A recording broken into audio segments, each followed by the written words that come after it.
Hey everybody, Trisha Swenson here from Vail, and we are so excited to have the GoPro Mountain Games returning to the Valley once again. They've been going strong for over 20 years, and it's all about athletes, art, mountains, and music, and you're going to experience all of that throughout Lion's Head, Vail Village, Golden Peak, and over at the Gerald R. Ford Amphitheater. I'm here at the Hangout right now.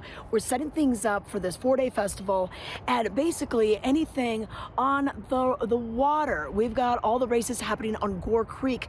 We've got dual slalom mountain bike races happening in Minturn, disc golf happening in Eagle Vale, and then pretty much everything else is going to be centered right around the villages right here. And a lot of swag gathering. So make sure you go around these different booths, play the games, spin the wheel, and bring home some fun swag. But let's check in with Ken Hovey now. Usually we find him up in the mountains, but he's down in the metro area doing some surfing. Let's find out more.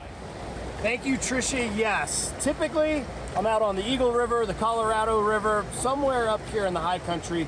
However, this week I got word that a wave was in on the South Platte River in Denver, so I decided to head down there, and it was well worth the trip.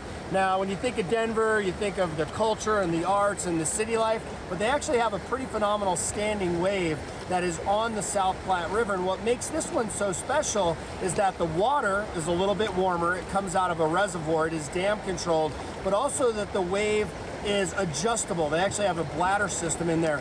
And even though, and when you look at this, the wave's pretty narrow. It's probably only about 10 foot wide at its pinnacle. It's really fun, it's fast, and the crew down there is great. To find this location, you go to the Broken Tee Golf Course. They actually share a parking lot with that golf course, and then there's a beautiful park. When you go out from the Broken Tee, you'll see a series of waves. There's actually six features, and this is the top feature, and I think they call it Nikki's Wave or the sixth wave, but it is absolutely a blast. The weather was warm, the hospitality was phenomenal, and even the big old man was able to get out there and make some turns. Now, if you're headed up to the high country this week, we've got the GoPro Mountain Games that are taking place this weekend in Vail, and a lot of activities are going on, especially river sports. And I want to remind all of the viewers out there, please make sure if you venture out onto the river that you put that life jacket on your PFD and you cinch it up tightly, because you never know when you're going to fall into the drink. But along with the GoPro Mountain Games, athletes, art, music, and mountains, music is a key part. And Trisha has more information on the concerts that you'll find this weekend. That's right, Ken. Concerts are a big part of the GoPro Mountain Games. So we have the Mountains of Music happening over at the Gerald R. Ford Amphitheater with paid concerts each and every night. Whether you want to see Andy Thorne and friends, we've got Dispatch coming.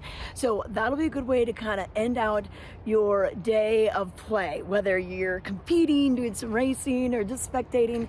And then also throughout the day, we have two different stages. One that'll be at the Hangout here by Golden Peak. The other one is going to be what's called Checkpoint Charlie. That'll be right in Vail Village. And those two stages will have music starting as early as 9 a.m. some days and going all the way through the morning, into the afternoon, into the late afternoon.